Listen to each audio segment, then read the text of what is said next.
Lord my God, I take refuge in you. Save me from all my pursuers and deliver me. These are not the words of a man seeking revenge. They are the cry of someone who has been hunted by lies, by betrayal, by people who twist the truth to destroy him. He hasn't started this war. He didn't provoke it. He didn't seek conflict.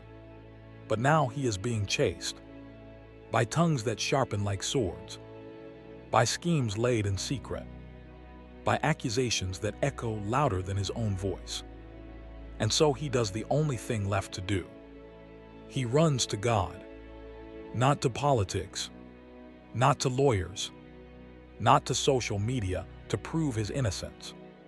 He runs to the one who sees everything, the one who judges with perfect justice. For if you do not intervene, they will tear me like a lion and rip me apart with no one to rescue me. He doesn't dramatize. He doesn't exaggerate. He names the danger plainly. They will tear me like a lion. This isn't metaphor. This is survival. These aren't just critics, they're predators. And they're hungry. They want him broken. They want him silenced. They want him gone. And there's no one else to turn to. No ally. No judge. No protector but you, Lord. Lord my God, if I have done this and there is guilt on my hands, if I have repaid my ally with evil or without cause have robbed my foe, then let my enemy pursue me and overtake me. Let him trample my life to the ground and make me sleep in the dust. Hear the boldness, the vulnerability, the courage to say, "Search me." He doesn't plead innocence out of pride. He invites scrutiny because he knows the truth and he trusts God to reveal it.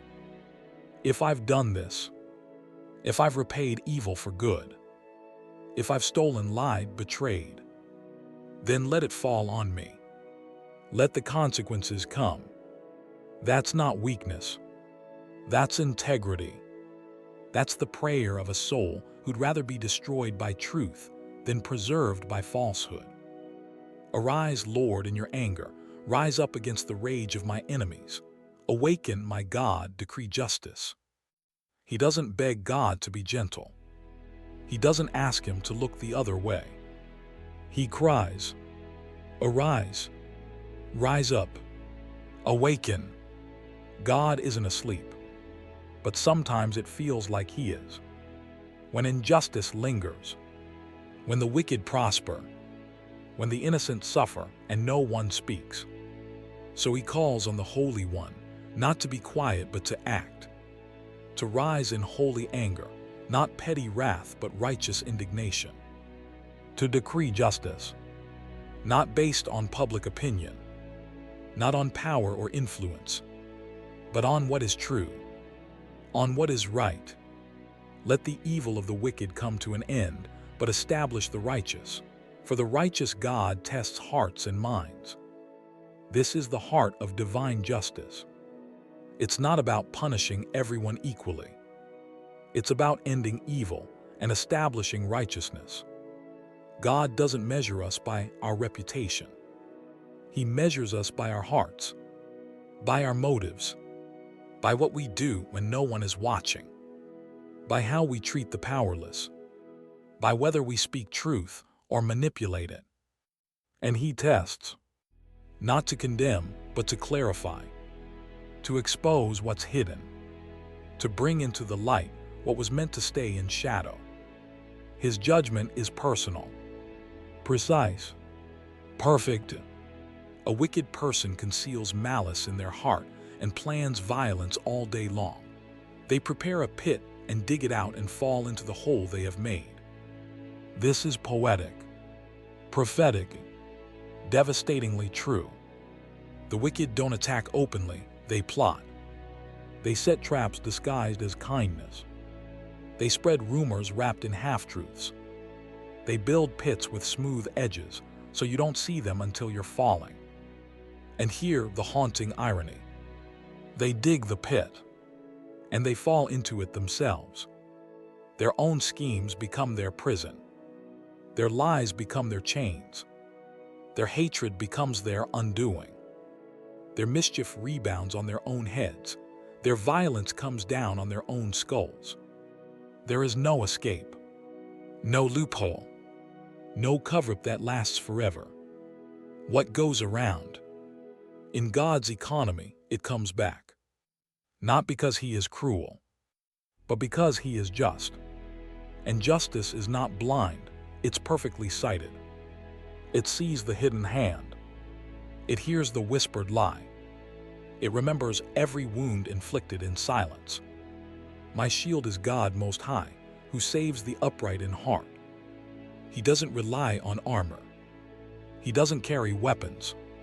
He carries faith. His shield is God, not his reputation, not his position, not his wealth or connections, but God, the one who saves those with upright hearts. Not perfect hearts, upright ones. Hearts that choose truth even when it costs. Hearts that refuse to retaliate. Hearts that still love even when hurt. Hearts that trust God more than they trust their own vindication. God is a righteous judge, a God who displays His wrath every day. He doesn't soften God's holiness. He doesn't pretend God ignores sin. He says plainly, God is a righteous judge, and His wrath is real, not capricious, not vengeful, but righteous, every day, not just someday. Every single day, He is active, watching, working, preparing, even when we don't see it. If He does not relent, He will sharpen His sword. He will bend and string His bow. The imagery is fierce. God doesn't sit idle while the wicked flourish. He arms Himself, sharpening His sword, bending His bow, preparing for justice, not because He enjoys violence, but because He loves justice, and He will not allow evil to triumph. Not forever, not ultimately. He has prepared His deadly weapons. He makes ready His flaming arrows. Flaming arrows, not ordinary weapons.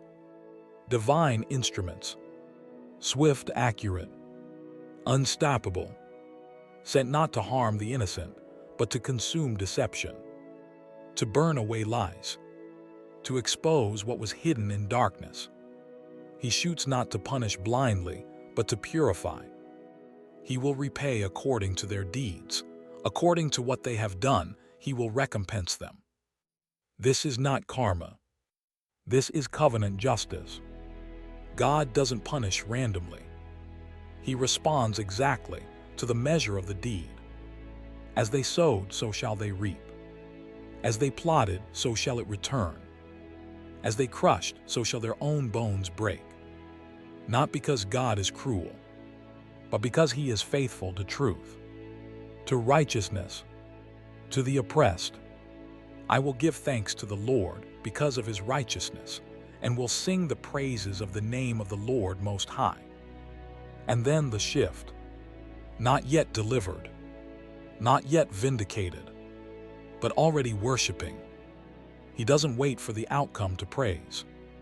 He praises because of God's character, because He is righteous, because He is holy, because He never fails.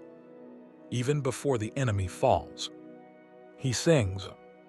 Even before the court rules, He gives thanks, because He knows.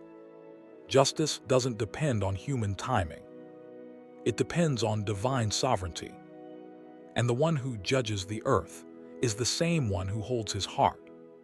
So if today you are being hunted by gossip, by false accusation, by betrayal, by the crushing weight of injustice, don't run to the crowd. Don't fight fire with fire. Don't try to prove yourself. Run to God. Take refuge in Him. Say it again. Lord, I take refuge in You. Invite His search. Trust His judgment. Believe His justice. Let him sharpen his sword. Let him bend his bow. Let him send his flaming arrows. You don't need to win the argument. You don't need to clear your name in the court of public opinion. You only need to stand in the presence of the righteous judge and let him fight for you. Your tears are seen. Your silence is heard. Your pain is remembered. And your vindication is coming.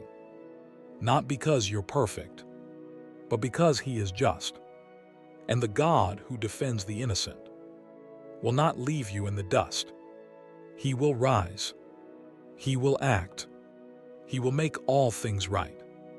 And when he does, you will stand, not in bitterness, but in worship, because you will finally see. His justice wasn't slow. It was sacred. His delay wasn't neglect. It was preparation. And his victory over your persecutors will be the most beautiful testimony you ever live.